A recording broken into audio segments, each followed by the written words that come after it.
Dios los bendiga a todos y cada uno de ustedes, amada iglesia. Es un placer, como siempre, estar aquí. Y bueno, vamos a continuar con nuestro estudio bíblico acerca de la armadura de Dios. Vamos a titularlo de alguna u otra manera, Entendiendo a nuestro enemigo. Ese es el título para esta nueva sesión. Tenemos que saber no solamente quién es nuestro enemigo, sino saber cómo actúa nuestro enemigo. Estamos viendo entonces la armadura de Dios. Y en la primera parte dijimos que la fortaleza, el poder y la gracia para que todo creyente persevere en la fe viene únicamente de la fuente inagotable del poder de Dios. Eso estuvimos viendo en la primera parte de este estudio bíblico. Después vimos que la armadura por la cual el creyente puede prevalecer o puede hacer frente a las armaduras de Satanás únicamente proviene de Dios. La fuerza, la fortaleza, el poder y la armadura es de Dios. ¿Contra qué? ¿Contra qué vamos a hacer frente? Entonces, contra las artimañas del diablo. Y eso es en lo cual se va a basar esta segunda sesión. Vaya conmigo, por favor, a Efesios capítulo 6. Efesios capítulo 6, verso 10.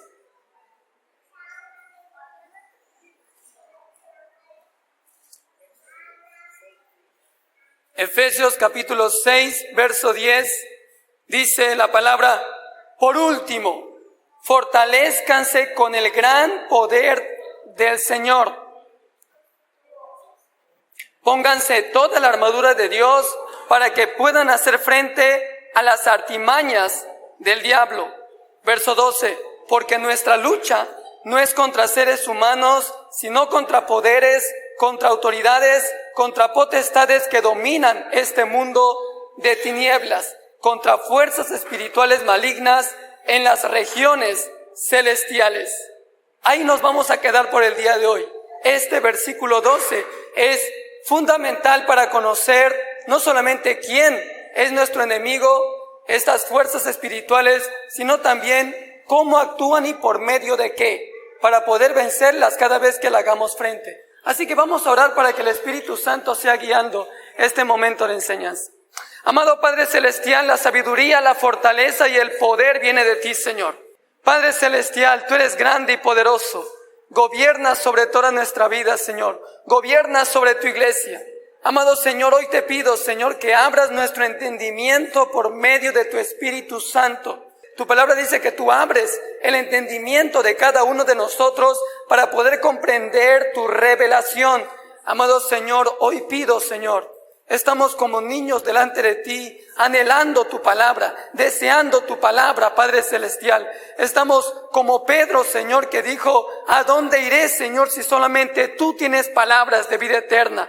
Amado Señor, conocemos que la voluntad de tu Hijo fue que, Señor, que te conozcamos a ti, al único Dios verdadero.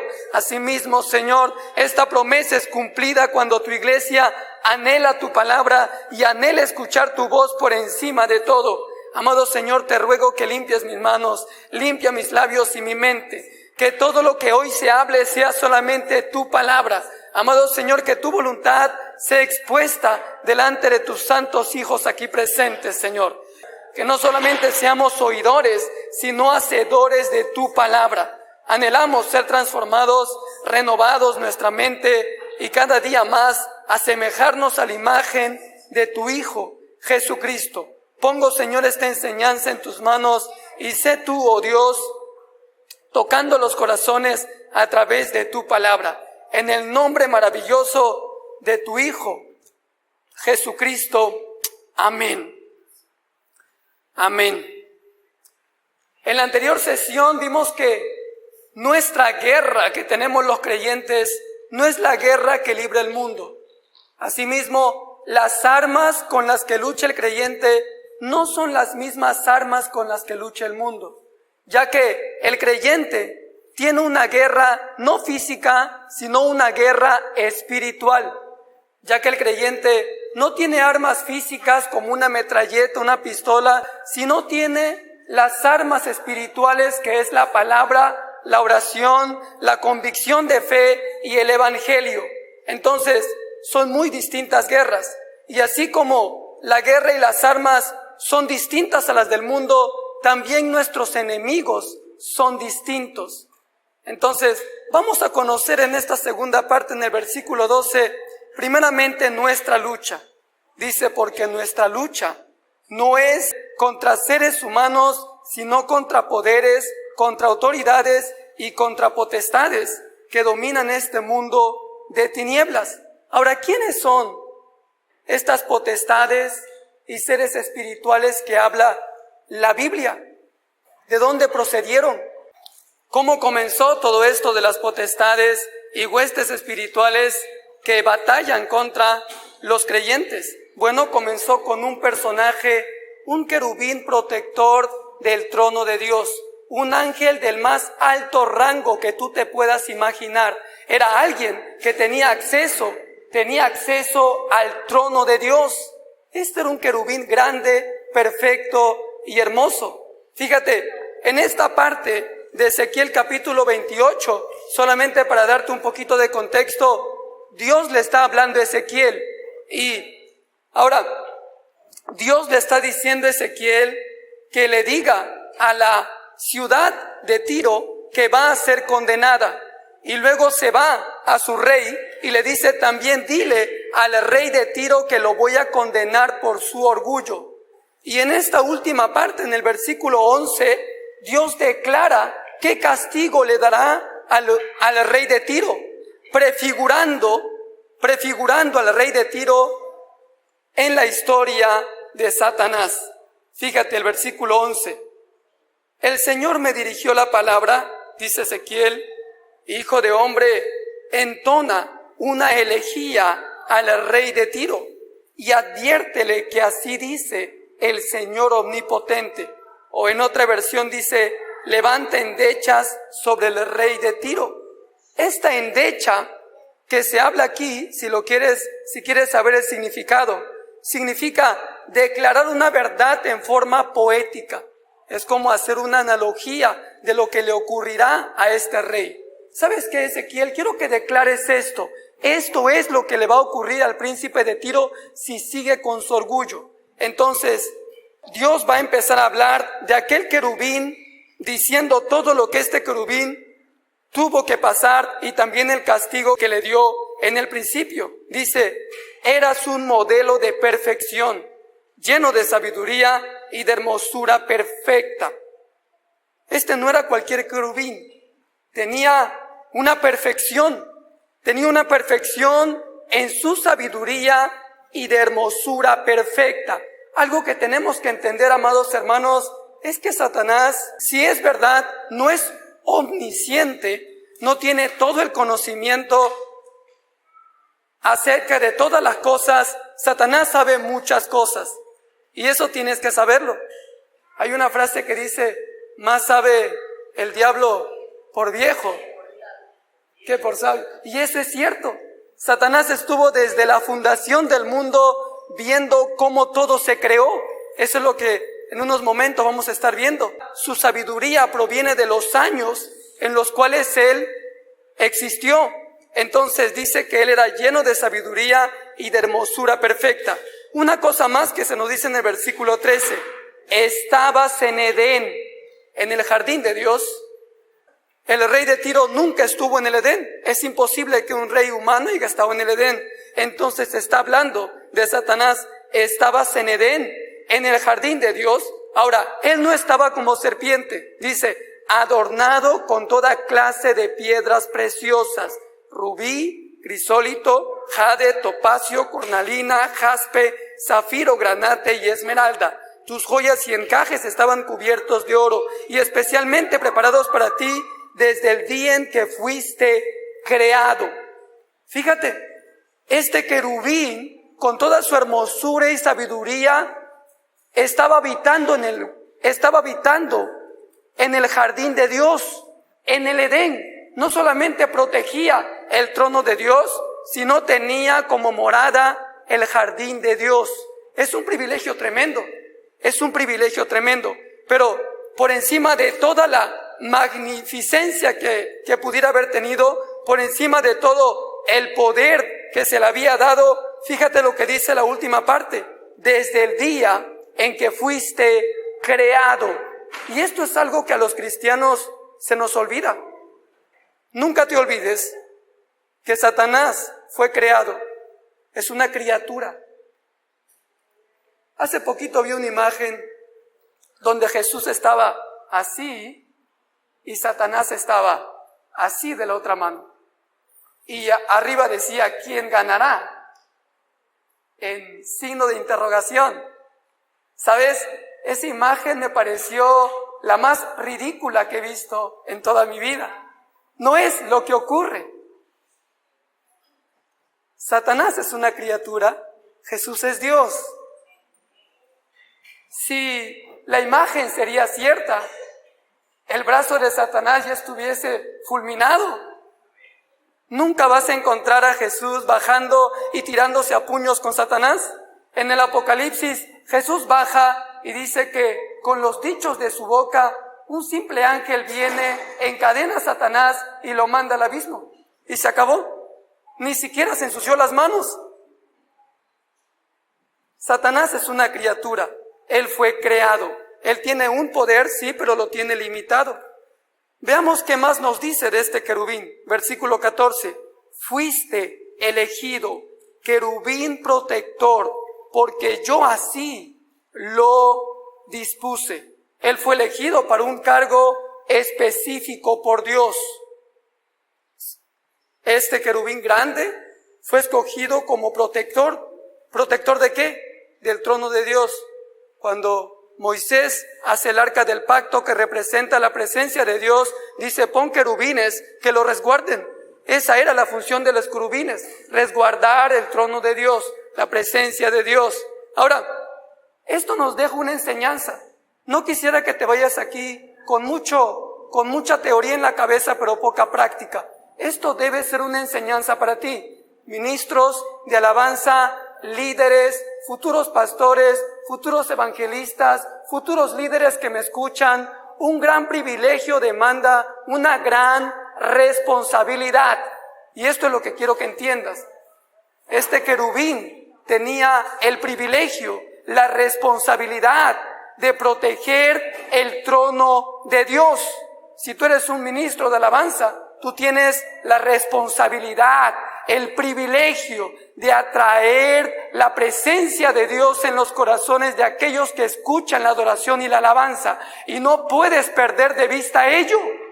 La gloria solamente la debe recibir Dios a través de tu ministerio. Si eres un maestro de la palabra o quieres enseñar la palabra, si eres un evangelista, si has sido llamado al pastorado incluso, y estás aspirando a ello, que nunca se te olvide lo que dice Santiago 3:1. Dice, no se hagan maestros muchos de vosotros, porque sabéis que recibiréis mayor juicio.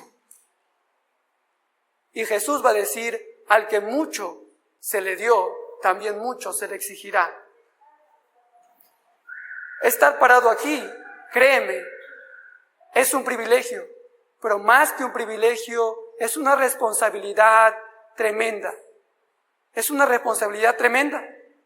Entonces, esto es muy importante que lo entendamos. Dios manifiesta su gracia en aquellos que cumplen su ministerio con fidelidad y manifiesta su justicia en aquellos que no lo hacen, para que en todo sea Dios glorificado. ¿Qué hizo este querubín con el privilegio y la responsabilidad que tenía? Fíjate, versículo 15. Desde el día que fuiste creado, tu conducta fue irreprochable, hasta que la maldad halló cabida en ti. Por la abundancia de tu comercio, te llenaste de violencia y pecaste. Por eso te expulsé en el monte de Dios como un objeto profano. A ti, querubín protector, te borré entre las piedras de fuego. Ahora, este querubín, por su belleza y sabiduría, se exaltó. Dice que su conducta era irreprochable hasta que la maldad se halló en él. Versículo 17 dice, se enalteció tu corazón a causa de tu hermosura, corrompiste tu sabiduría a causa de tu esplendor. No importa el cargo que tengas, no importa el privilegio que tengas, no importa si subes al altar o no subes al altar, en el altar o en las sillas sigues siendo un siervo. Y esto es lo que tienes que entender. Este querubín no lo entendió. No lo entendió. ¿Sabes? Cuando vayamos al cielo, todos vamos a tener un nombre. Aparte de hijos de Dios, todos vamos a ser siervos de Dios. No va a haber un mejor siervo de Dios, un menor siervo de Dios. Todos vamos a ser siervos en la misma medida. Ninguno va a ser mejor que uno. ¿Y sabes qué? Cuando termines de hacer la obra de Dios, tú vas a decir, soy un siervo inútil. Porque hice exactamente lo que Dios me dijo que hiciera. No hice ni más ni menos, simplemente hice lo que Dios me dijera. ¿Y sabes por qué vas a decir eso? ¿Sabes por qué solamente vas a ser un siervo? Solamente vas a ver tu trabajo como ineficiente muchas veces. Porque la fortaleza para obrar en cualquier ministerio en el cual Dios te ponga, te la va a dar Dios. Y la obra que hagas en la iglesia únicamente es de Dios. Nada es tuyo, ni la fuerza, ni la obra es tuya. Los logros que tú tengas no son tus logros, son los de Dios a través de ti. Y si tú olvidas esto, vas a acabar como este querubín. Esto es muy importante que tú puedas entenderlo. Entonces, no te lleves la gloria por ningún trabajo realizado. Recuerda que las fuerzas para culminarlo fueron de Dios y la obra también. Entonces, fíjate lo que en el versículo 15 dice, perfecto eras, esta palabra eras en el pasado, en todos tus caminos desde el día que fuiste creado hasta que se halló en ti maldad. Un siervo de Dios fiel, un siervo genuino, real, no es reconocido por las cosas que fueron. No es reconocido por la conducta que tuvo. No es reconocida por la confesión que tuvo. Es reconocido por la conducta que tiene en el presente, por la confesión que hace en el presente y por las obras que tiene en el presente, por los frutos que tiene en el presente. Si Cristo trabajó en ti en el pasado, Cristo trabajará en ti en el presente. El hecho de que tú me digas que eres cristiano ahora debe ser evidenciado en las obras que hagas ahora. Debe ser evidenciado en los frutos que tengas. Ahora, Juan nos dice algo muy importante. El apóstol Juan nos dice cómo reconocer a alguien que realmente pertenece al ejército de Dios. Cómo reconocer a alguien que realmente es de Dios. Quisiera que vayamos ahí a 1 de Juan, capítulo 2, verso 18. Dice, hijitos, ya es el último tiempo y tal como oísteis que el anticristo viene, aún ahora han surgido muchos anticristos. Por esto conocemos que es el último tiempo. Ahora, ¿qué significa la palabra anticristo? A veces lo relacionamos únicamente con el hombre de pecado que nos habla después de la gran tribulación, pero no siempre en la Biblia anticristo quiere significar ese hombre de perdición. Aquí Juan está hablando específicamente de aquellos que son contrario a Cristo, aquellos falsos profetas que habían venido con una doctrina distinta, e incluso aquellos falsos creyentes. Entonces dice, ellos ya están aquí. Ahora, Juan no solamente quiere declarar que son ellos, sino quiere declarar cómo reconocerlos. Y esto lo hace en el versículo 19. ¿Cómo reconozco a estos falsos creyentes? Dice, versículo 19, salieron de nosotros, pero no eran de nosotros, porque si hubiesen sido de nosotros, habrían permanecido con nosotros. Pero salieron para que se manifestase que no todos son de nosotros. A comparación de ello, versículo 20, mas vosotros tenéis la unción del Santo y sabéis todas las cosas. ¿Te das cuenta lo que Juan está haciendo? Juan está diciendo, hay falsos profesantes, hay falsos profetas, hay falsos maestros, estos van en contra de Cristo y estos son reconocibles porque no permanecen. Ahora, pero ustedes tienen la unción del Santo y saben todas las cosas. Ustedes permanecen porque aman la verdad. Entonces, esto es muy importante. La unción del Santo es el Espíritu Santo dirigiendo al creyente a toda verdad, guiando su vida y teniendo el absoluto control sobre su vida. Esto es muy importante que podamos comprender. ¿Qué dijo el Señor Jesucristo acerca de la obra del Espíritu Santo? Quisiera que vayamos a Juan capítulo 14.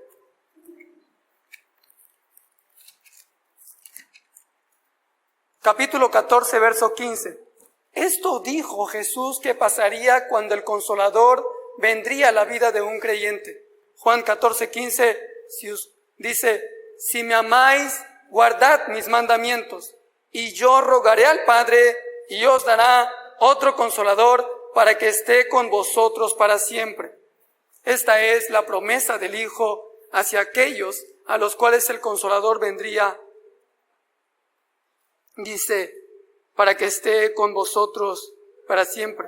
Es la unción del Santo que permanece para siempre en el creyente. Entonces, este adversario, el cual estamos estudiando, que es el diablo, fue en un momento sabio, fue en un momento hermoso, en un momento tuvo una conducta irreprochable, pero después, ¿qué dice? Pero se halló maldad en su corazón. ¿Por qué ocurrió ello? Porque obviamente, tanto los ángeles en ese momento como Adán y Eva después tendrían un libre albedrío y tendrían la opción de elegir obedecer a Dios o simplemente desviarse. Y es ahí cuando no solamente el querubín, sino Eva declinó su corazón al mal. Esto es lo que pasó en ese momento. Entonces, vayamos otra vez a Ezequiel y sigamos descubriendo algunas cosas más de este ser. Ezequiel, capítulo 28, versículo 16. Dice, a causa de la multitud de tus contratos, se llenó tu interior de violencia y pecaste, por lo que yo te eché del monte de Dios como cosa impura y te arrojé de entre las piedras de fuego. Oh querubín protector, se enalteció tu corazón a causa de tu hermosura, corrompiste tu sabiduría a causa de tu esplendor. Yo te he arrojado por tierra, delante de los reyes te he puesto por espectáculo. Con la multitud de tus maldades y con la iniquidad de tus contratos profanaste tus santuarios. Yo pues saqué un fuego de en medio de ti, el cual te consumió, y te he convertido en ceniza sobre la tierra a los ojos de todos los que te miran. Lo que podría ser una bendición para este querubín se convirtió en una maldición. Su sabiduría fue un don de Dios, sin embargo esa sabiduría se corrompió. Su hermosura fue un don de Dios, sin embargo también incluso esa hermosura se corrompió. Y esto nos enseña una cosa más. No hay nada más que haga daño a la iglesia que tal vez un liderazgo plagado de orgullo. Eso es lo que en cierta forma se dio en el cielo. Y de alguna manera u otra también se puede dar en la iglesia. Los dones que tú tienes, esos dones y talentos, habilidades maravillosas que Dios te ha dado, son una bendición para ti.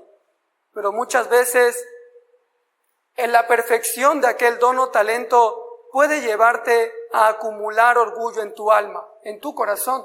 Y tienes que tener cuidado, tienes que tener mucho cuidado con ello. No hay nada más insultante al servicio del reino que un ministro orgulloso. Aquel que nos llamó es Jesús. Jesús vivió humildemente con los pobres y menospreciados. Jesús Antes de ser servido, sirvió toda su vida. Ahora, ¿cómo nosotros podemos pensar que al servir a la iglesia tenemos que ser servidos y admirados? Si tu maestro fue escupido, si tu maestro fue menospreciado, no esperes que todo el mundo te aplauda. No va a suceder. Yo conversé con un baterista que era de una iglesia allá en Perú y yo le dije, oye, vamos, porque ese tiempo tenía un ministerio de alabanza, pero me faltaba un baterista. Digo, vamos a alabar en una iglesia que nos han invitado, y me preguntó así, ¿cuántos van a venir? ¿Cuántos nos van a ver? Esa fue la actitud de Satanás, ¿sabías? ¿Por cuántos voy a ser admirado? Isaías va a decir que él dijo, iré hasta arriba y seré semejante al Dios Altísimo. Esa es la actitud de Satanás. ¿Sabías que el orgullo es un pecado tan terrible que es el emblema del incrédulo? ¿Por qué cuando tú predicas el evangelio a alguien no se arrepiente? ¿Por qué no es salvo? Te voy a decir por qué no es salvo. Porque su orgullo no lo permite. El orgullo no reconoce sus faltas, no reconoce su debilidad. Entonces, cuando tú le predicas al incrédulo, por su orgullo, él no reconoce su pecado. Y sin reconocimiento de pecado, no hay perdón para salvación. Entonces, muchos, tal vez inconversos que tengan este orgullo, cuando se pase lista en el cielo, su nombre nunca será mencionado. Y tal como Dios hizo que este querubín ardiera en fuego, así también ellos van a ver como aquel hombre rico desde abajo, desde las llamas, a los santos regocijarse con los ángeles y en la presencia de Dios. Este es el mismo final que le espera a toda persona, de alguna manera u otra, inconversa. Ahora, este ángel o este querubín anteriormente no se fue solo. Quiero que vayas a Apocalipsis capítulo 12, versos 7 al 8. Apocalipsis capítulo 12, verso 1 al 8. Dice, y apareció en el cielo una gran señal, una mujer vestida del sol, con la luna debajo de sus pies, y sobre su cabeza una corona de 12 estrellas, y estando encinta, grita con dolores de parto en la angustia del alumbramiento. También apareció otra señal en el cielo, he aquí un gran dragón rojo, con 7 cabezas y 10 cuernos, en sus cabezas 7 diademas. ¿Qué es esto? Bueno, es Jesucristo. Es la profecía de Jesucristo que iba a venir a la tierra por medio de una virgen. ¿Quién es el dragón? Es Satanás, que desde el principio de los tiempos siempre estuvo atacando la línea generacional de donde vendría el Mesías. Entonces, ¿qué más dice? Versículo 4. Y su cola arrastró la tercera parte de las estrellas del cielo y los arrojó sobre la tierra. Y el dragón se paró frente a la mujer que estaba para dar a luz, a fin de devorar a su hijo tan pronto como naciese. Pero los planes de Dios no pueden ser frustrados. Versículo 5. Y ella dio a luz un hijo varón, que va a pastorear con vara de hierro a todas las naciones. Y su hijo fue arrebatado hacia Dios y hacia su trono. ¿Qué es esto? Es Dios naciendo, es Dios pastoreando a las naciones y es Dios ascendiendo al trono de Dios para ser glorificado. Versículo 6, y la mujer huyó al desierto donde tiene un lugar preparado por Dios para que allí la sustenten durante 1270 días. Después hubo una gran batalla en el cielo. Miguel y sus ángeles luchaban contra el dragón, y luchaban el dragón y sus ángeles. Ahí está Miguel con los ángeles luchando contra Satanás, pero Satanás también tiene un ejército. Satanás también tiene un ejército, y algunos creen que de hecho en el versículo 4, cuando habla de arrastrar la tercera parte de las estrellas del cielo, es la tercera parte de los ángeles de Dios que por causa de la rebelión de Satanás también fueron arrojados con Satanás. Estos son los ángeles caídos. Entonces, en Apocalipsis 12 del 1 al 8, vemos el ejército que tiene Satanás. Satanás no es omnipresente. Satanás no puede estar en todo lugar. Entonces, lo que hace Satanás es tener un ejército que va de nación en nación y oprime a los hombres. ¿Dónde están aquellos ángeles caídos? ¿Dónde están aquellos ángeles caídos? Bueno, algunos de ellos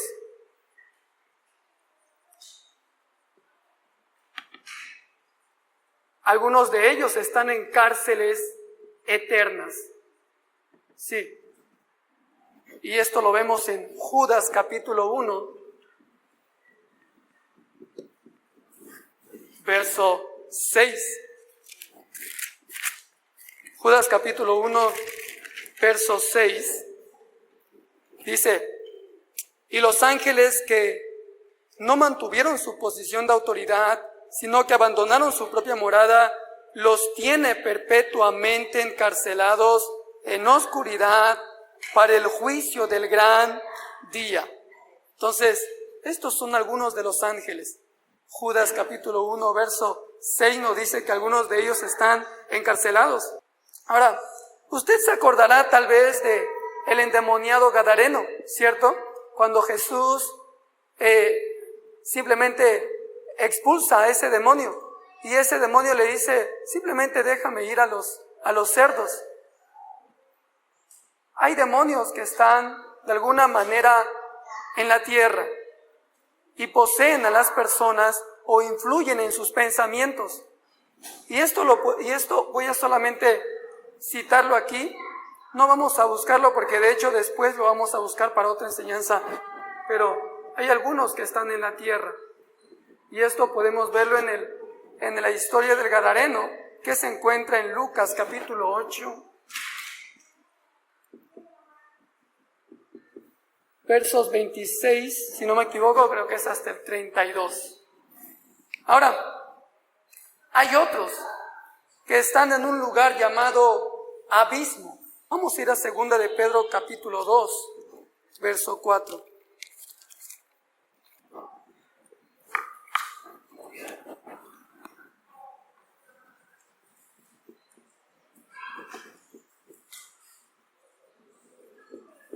Segunda de Pedro capítulo 2, verso 4. Dice: Dios no perdonó a los ángeles cuando pecaron, sino que los arrojó al abismo, metiéndolos en tenebrosas cavernas y reservándolos para el juicio. La Reina Valera dice: porque si Dios no perdonó a los ángeles que pecaron, sino que arrojándolos al abismo los entregó a prisiones de oscuridad para ser reservados hasta el juicio. Ahora, este abismo no solamente es mencionado aquí, sino también es mencionado en esta cita. De hecho, cuando el demonio, habla a Jesús, le dice: oye, no me mandes al abismo, envíame ese hato de cerdos. Esta palabra abismo es bien conocida y es una cárcel. De alguna manera u otra la Biblia lo representa como una cárcel de demonios. No sabemos en dónde está, pero ciertamente la Biblia lo declara. ¿Es un lugar físico? Yo considero que no. Yo considero que es un lugar espiritual. De hecho, hubo una noticia donde unos científicos cavaban muy al fondo y escuchaban voces.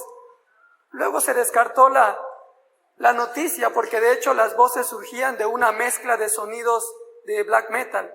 Entonces, este lugar abismo y de hecho el mismo infierno no es un lugar físico. Amados, es un lugar espiritual.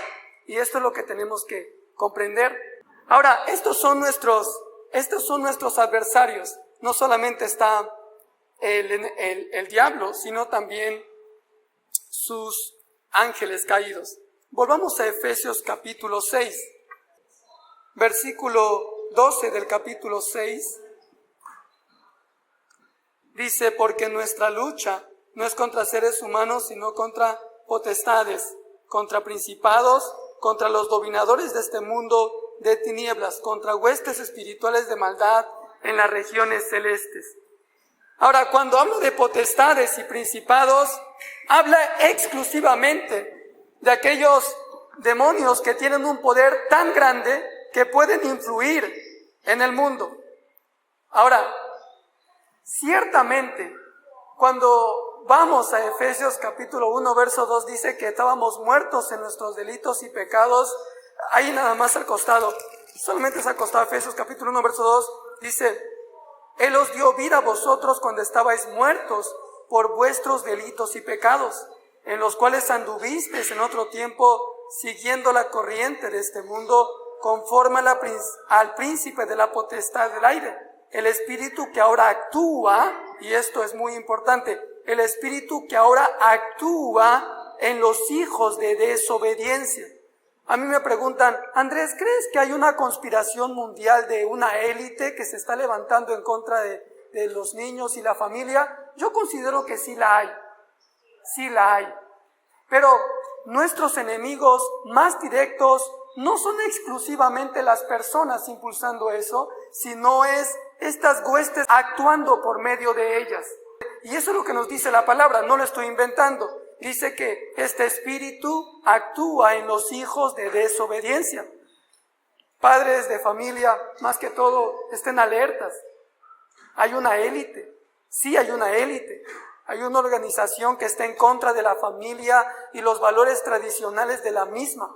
Está a favor de todo lo que la Biblia llama pecado. Está llamando lo bueno malo y a lo malo bueno. Y esto es muy importante que tú disciernas. Entonces, ¿hay demonios actuando por medio de gobernantes? Claro que sí, si no, no se moverían estas élites. Hay demonios actuando por medio de políticos y altos mandos de poder. Y es eso lo que Pablo está hablando. Pablo dice que hay potestades y principados. Y dice una cosa más, que gobiernan. Dice, como huestes espirituales, dice, contra los dominadores de este mundo. Estos príncipes, gracias hermano, estos príncipes y potestades dominan este mundo de maldad. Dominan, simplemente lo dominan. ¿Qué dice Pablo? Dice, el Dios de este mundo. Dios con D minúscula, claro que sí. ¿Por qué? Porque el amo de aquellos que viven en el mundo es Satanás. Ese es su Dios. Entonces, estos huestes celestiales gobiernan el mundo, dominan el mundo. ¿Dónde están? En las regiones celestes. ¿Qué son las regiones celestes?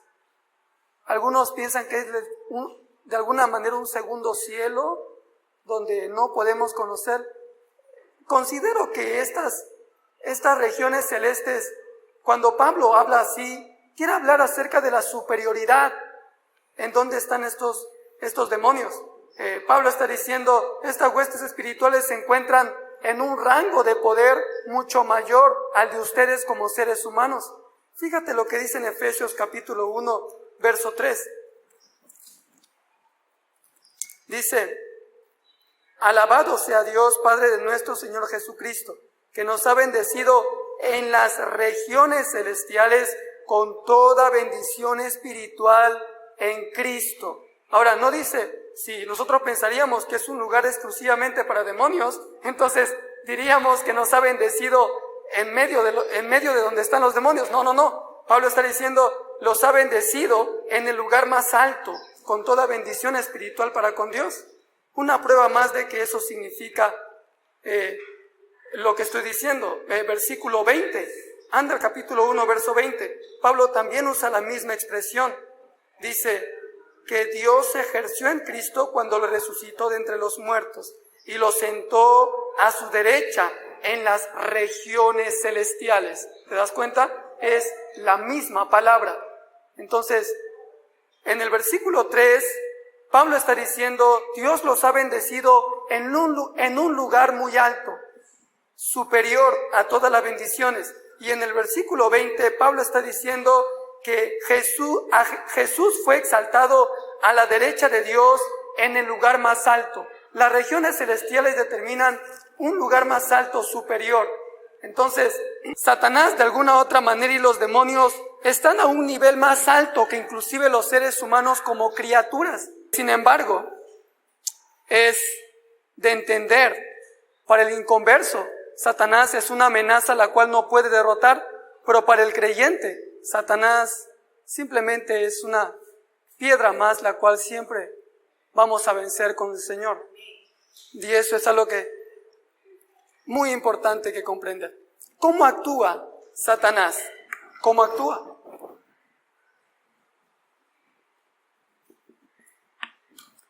Satanás tiene cierto límite cuando actúa en no creyentes que cuando actúa en creyentes.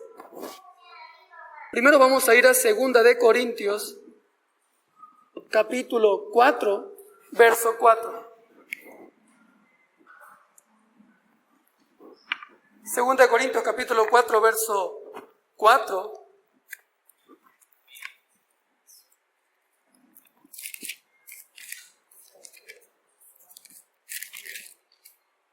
Un pasaje muy conocido, en los cuales dice, el Dios de este mundo cegó los pensamientos de los incrédulos, para que no les resplandezca la iluminación del Evangelio de la gloria de Cristo, el cual es la imagen de Dios. La primera cosa que podemos ver cómo actúa Satanás es siendo el amo y gobernante de aquellos a quienes posee. Es el Dios de aquellos a quienes posee. Todo ser humano en la tierra es un siervo, ¿sabías? Todo ser humano en la tierra es un siervo o un esclavo. Sí. Pablo, cuando se presenta, dice, yo, Pablo, y utiliza una palabra en griego que es doulos, y esa palabra significa esclavo de Cristo, dice Pablo. Yo, Pablo, esclavo de Cristo. Ahora, ciertamente los no creyentes también son esclavos, pero ellos son esclavos del pecado y por lo consecuente del diablo. Ellos sirven, los inconversos sirven a un amo que es Satanás. Los creyentes sirven a un amo que es Dios. Esa es la primera cosa que hace Satanás. ¿Qué otra cosa hace Satanás? Satanás ciega la mente del incrédulo. Satanás ciega la mente del incrédulo. Dicen los cuales el Dios de este mundo cegó los pensamientos de los incrédulos. Amados, esto es muy importante que lo entendamos si somos evangelistas. Si eres un evangelista o si eres un predicador, esto es importante que lo entiendas. No es tu elocuencia la cual va a hacer que el inconverso se convierta. Esa cegadura que tiene el inconverso no se quita con habilidades humanas, con talentos humanos, se quita con el poder del Evangelio, se quita con el poder de Dios. Ese muerto que está allí, muerto en sus delitos y pecados, solamente es vivificado por el poder de Dios, y el poder de Dios viene a través del Evangelio. Y esto es importante que entiendas, esta cegadura que tiene el no creyente no es física, no es una venda que tú puedas desamarrarla y quitarla con tus manos. No, es una venda espiritual. Es una venda espiritual. Por lo cual, cuando quieras que alguien realmente sea salvo, deseas que alguien sea salvo, ¿sabes? Tienes que hacer uso de tus armas espirituales. La oración, la palabra y la predicación. Me acuerdo, creo que lo dije.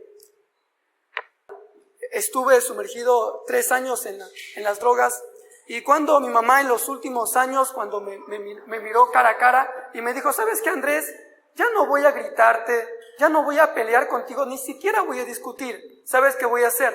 Voy a ir a la iglesia. Era el primer día que mi mamá iba a la iglesia. Y siempre iba a la iglesia. Ella nunca faltó a un culto de oración. Ella siempre estaba en la iglesia clamando y orando por mí. Y después de unos años, vio a su hijo predicar. ¿Quieres que suceda un milagro? Utiliza las armas espirituales. No confíes en tus fuerzas, confíe en el poder de Dios. Es lo único que puede quitar las vendas de aquellos que están ciegos. La tercera cosa que hace Satanás, dice, para que no les resplandezca la iluminación del Evangelio de la gloria de Cristo, el cual es la imagen de Dios. La tercera cosa que hace Satanás es oponerse al Evangelio de Cristo. Satanás odia el Evangelio de Cristo. ¿Sabes? Si la iglesia viniese aquí a alabar, solo a alabar, Satanás estuviese contento. Si la iglesia viniese solamente aquí a hacer vida social, Satanás estuviese contento. Si la iglesia viniera aquí tal vez simplemente a meditar, Satanás estuviera contento. Pero si la iglesia viniera a alabar, a meditar, a orar, a estar en comunión y a escuchar la palabra de Dios, esa iglesia va a ser enemiga de Satanás. Porque Satanás odia la palabra de Dios. Él aborrece la palabra de Dios porque sabe que la palabra de Dios es el medio por el cual el poder de Dios se manifiesta. Él lo sabe y por eso es que le teme a la palabra de Dios. Ahora, y esto debe ponernos a pensar, que no nos sorprenda que demonios usen a personas que se vistan como ministros de Dios y que en vez de enfatizar la palabra de Dios, hagan cualquier cosa menos predicarla. Cristiano, no oiga sin discernimiento. Los nobles de Berea escuchaban a Pablo y corroboraron con las Escrituras para ver si lo que Pablo decía era cierto. Cuando escuches cualquier predicación, no importa quién está al frente, no importa quién está al frente, pon tu Biblia al frente de tus ojos y verifica si es verdad. Isaías dijo a la ley y a las Escrituras, si no habla conforme a ello, entonces simplemente deséchalo. No le ha venido la luz. Que no nos sorprenda que Satanás use aún a personas disfrazadas de ministros. Un ministro real y fiel te acerca a la palabra. Un ministro falso te aleja de ella. Cuando escuches a alguien decir, simplemente cerremos la Biblia y escuchemos cualquier cosa menos ella, tú debes discernir. Una cosa más. El actuar del diablo con los hijos de Dios no es igual al actuar del diablo con el no creyente. Hace poquito estuvimos viendo cómo el diablo actúa en los no creyentes. Pero sin embargo, quiero que vayas a Colosenses 1:13, porque esta prédica no es para causarte temor. Esta prédica es para darte esperanza y para que sepas que tienes la victoria por encima del diablo. Capítulo 1, verso 13. Capítulo 1, verso 13 de Colosenses. Fíjate lo que la palabra de Dios dice. Cristiano, esto es tuyo, esto es para ti. Dice, el cual nos ha librado de la potestad de las tinieblas y trasladado al reino de su amado Hijo. Creyente, si tú eres un creyente real, si tu corazón ha sido convertido, tienes que entender algo, que tú has sido trasladado al reino de Cristo y la autoridad que se ejerce sobre ti no es la de ningún demonio, es la de Cristo. Es Cristo gobernando tu vida, es Cristo teniendo autoridad sobre ti, es Cristo poniendo una valla sobre ti o sobre tu hogar para que Satanás o ningún demonio pueda atacarte o atacar a tu familia. ¿Acaso puede el diablo atravesar las murallas del reino de Dios? ¿Acaso puede el diablo arrebatar al creyente de las manos fuertes de un Dios vivo? ¿Acaso algún día Jesús va a ir al Padre y le dirá, Padre, perdóname, he perdido a uno de los tuyos? ¿Sabes qué? Jesús dijo en una oportunidad, cuando estuve en el mundo, Padre, yo los cuidaba en tu nombre, a los que me diste yo los cuidé y ninguno de ellos se perdió. Esto es importante.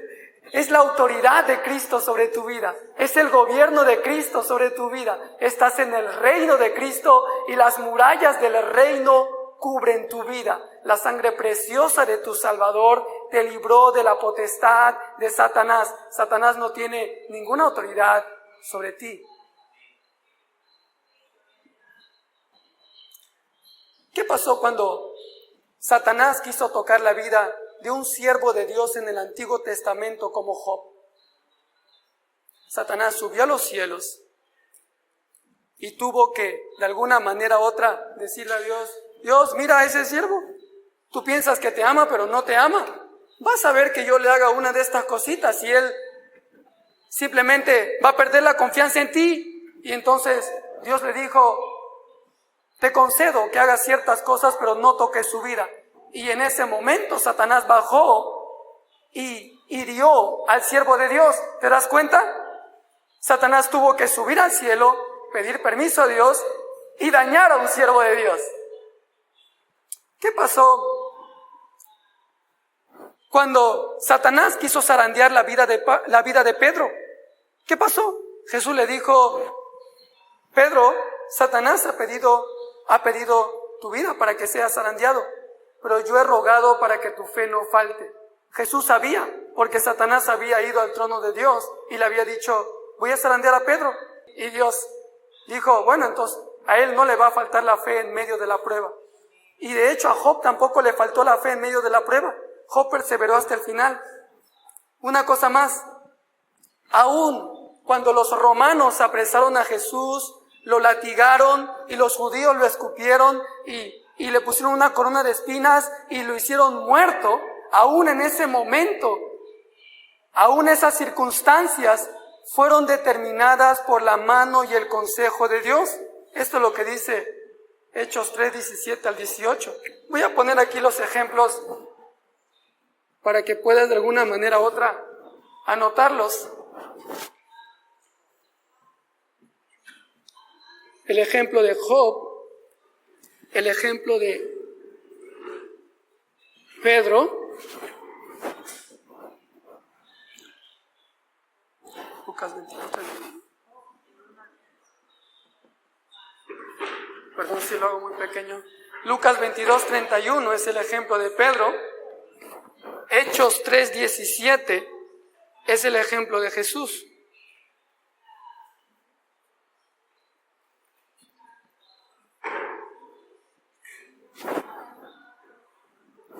Hechos 3, 17. 17 al 18. Entonces, para que veas la autoridad que tiene Cristo sobre los demonios, acompáñame a Lucas capítulo 8, verso 26. Les dije que íbamos a regresar a esa historia. Lucas capítulo 8, del 26 al 31.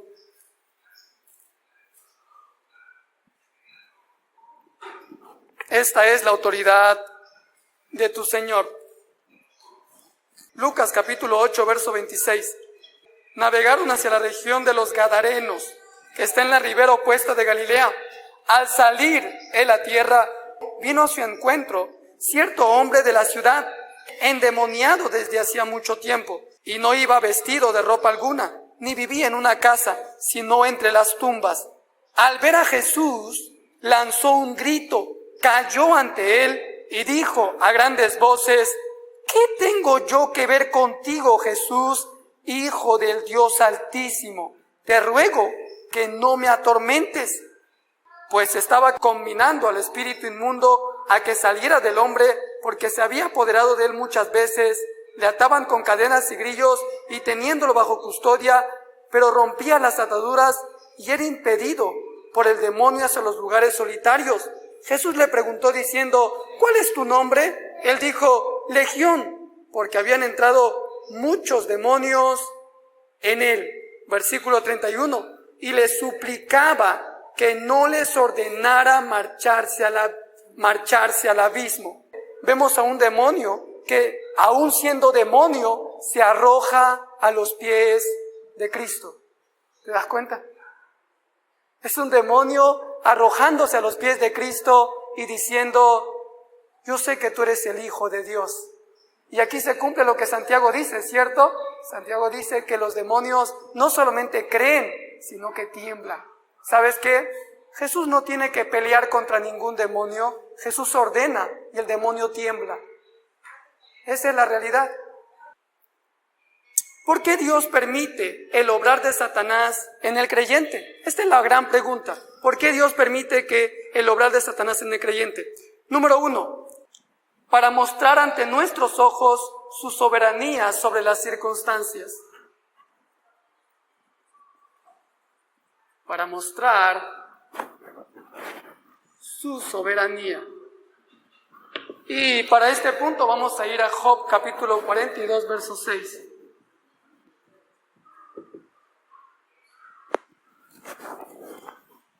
Uno, 6.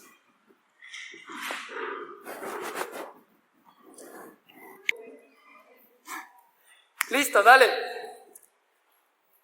Job capítulo 42, versículo 1 al 6. Job respondió entonces al Señor y le dijo: yo sé bien que tú lo puedes todo, que no es posible frustrar ninguno de tus planes. ¿Quién es este? Has preguntado, que sin consentimiento oscurece mi consejo. Reconozco que he hablado de cosas que no alcanzo a comprender, de cosas demasiado maravillosas para mí que yo no comprendía. Oye, te ruego y hablaré. Te preguntaré y tú me contestarás. De oídas te conocía, mas ahora mis ojos te ven. Por tanto retracto mis palabras y me arrepiento en polvo y ceniza. ¿Qué está pasando aquí? Como ustedes bien saben, Satanás pidió permiso a Dios para que pueda atacar la vida de Job en múltiples ocasiones. Job perdió su familia, su esposa. Job perdió inclusive la confianza de sus amigos. Muchos de ellos pensaban que Job era un pecador, por lo cual Satanás había hecho lo que quiera con su vida. Ahora, sin embargo, Job dice: ¿por qué tuve que salir del vientre de mi madre? Debí quedarme allí. Mejor me era no haber nacido nunca, dice Job. Y Job reniega de Dios y entonces Dios se aparece. Esto es algo sorprendente, porque es como si le dijera: Job, ¿buscas respuestas? Aquí estoy, pregúntame lo que quieras. Ahora Dios le dice a Job: Job, ¿acaso tienes la sabiduría que yo tengo? ¿Acaso tú estuviste cuando yo formé la tierra? ¿Acaso tú puedes con un anzuelo simplemente sacar al Leviatán que está en las profundidades del mar? ¿Quién eres tú, Job? Eso es lo que Dios le dice. ¿Quién eres tú, Job? Y Job le dice en el versículo 5, perdóneme: de oídas te conocía, mas ahora mis ojos te ven. Por tanto retracto mis palabras y me arrepiento en polvo y ceniza. ¿Sabes qué? Job no tenía que comprender por qué sucedían las cosas. Lo único que tenía que comprender es que Dios es Dios. Y eso es lo único que tú y yo tenemos que comprender. No tenemos que preguntar por qué pasa esto. Tenemos que saber quién es Dios.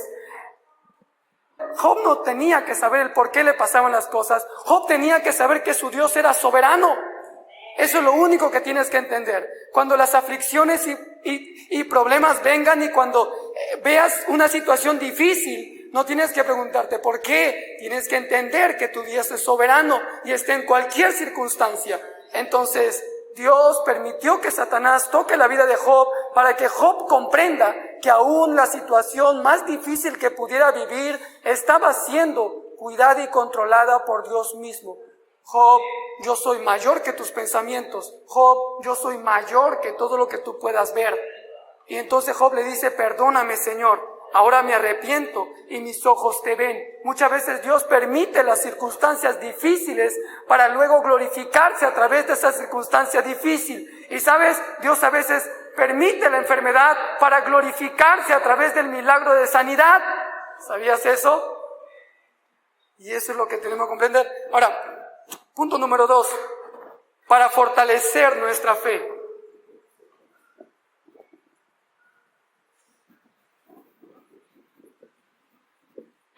Y esto lo podemos ver en un pasaje que íbamos a regresar. Lucas capítulo 22, verso 31.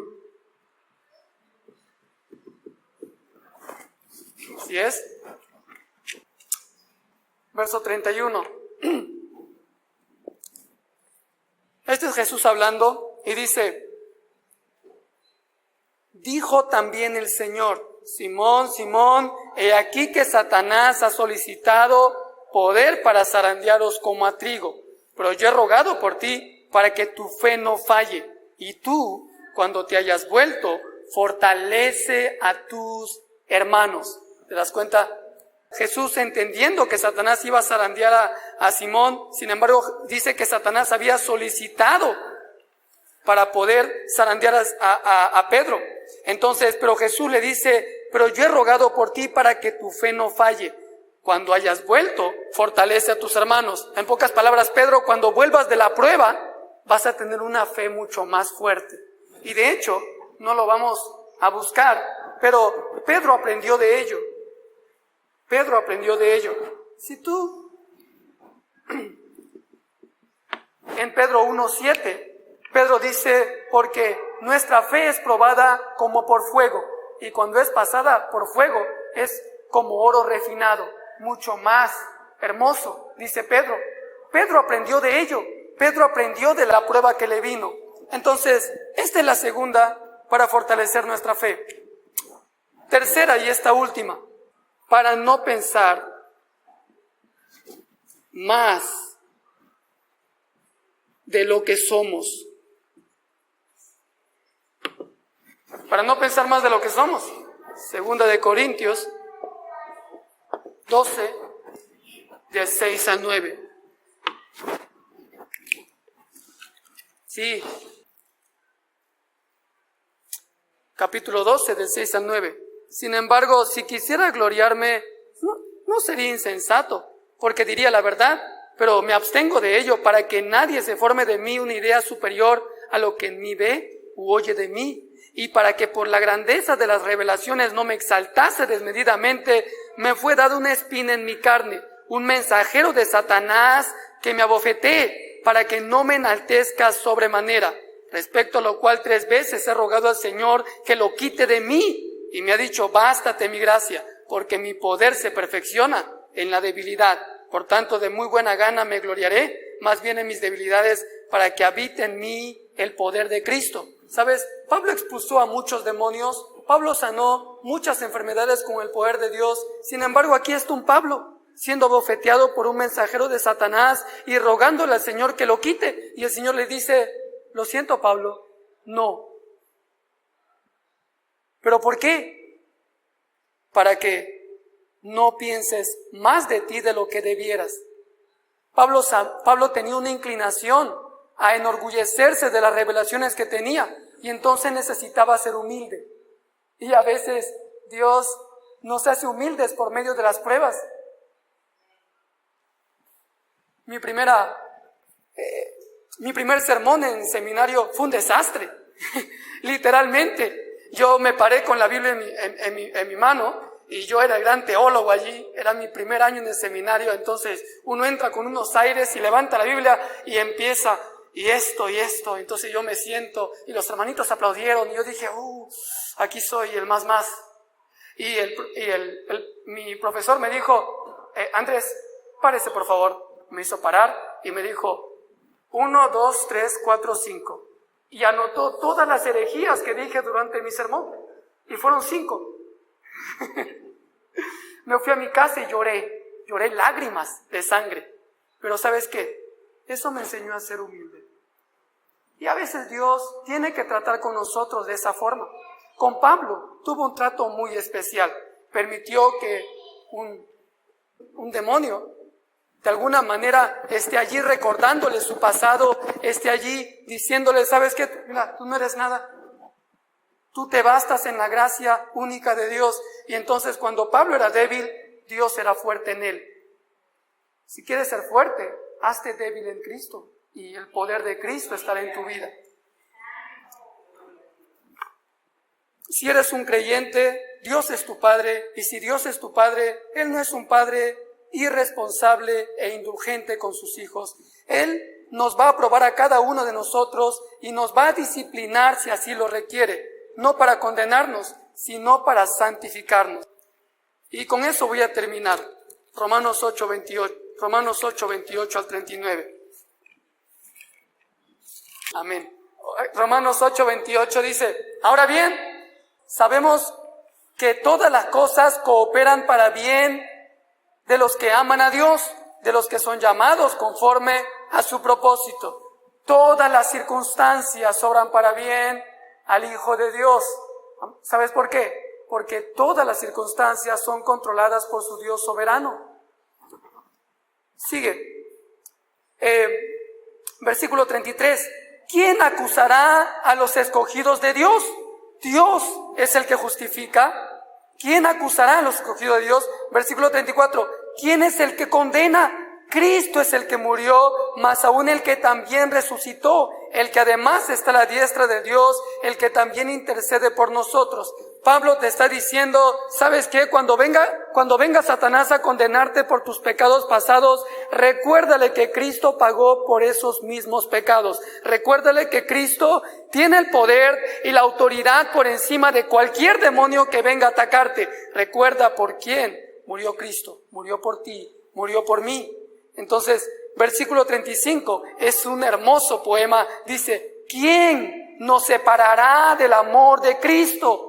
¿Tribulación o angustia o persecución o hambre o desnudez o peligro o espada? Versículo 37. Sin embargo, en todo esto somos más que vencedores. ¿Por nuestra fuerza? No, por medio de aquel que nos amó.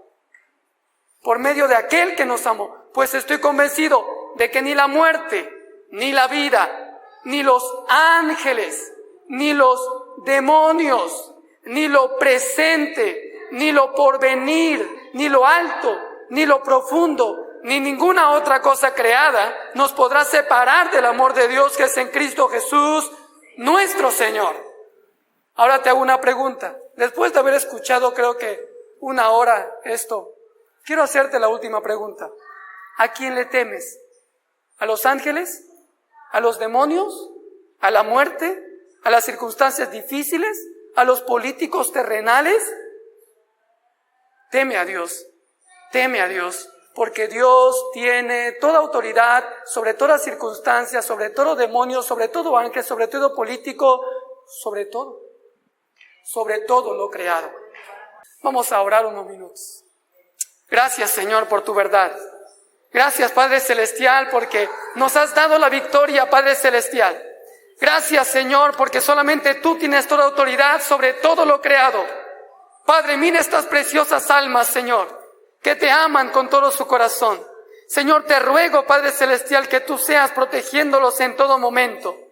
Amado Señor, gracias por aquella cruz que nos dio la victoria sobre toda potestad, sobre todo principado. Gracias por nuestras armas espirituales que nos fortalecen a diario. Gracias por lo bueno, Señor. Gracias también por lo malo. En lo bueno nos regocijamos y en lo malo también aprendemos muchas veces. Maduramos nuestra fe. Gracias, Señor, te doy por este momento. Tu Espíritu Santo guardando esta enseñanza en los corazones de cada uno de mis hermanos aquí presentes. Todo esto te lo pido en el nombre maravilloso de tu Hijo Jesucristo. Amén. Dios los bendiga, amados hermanos.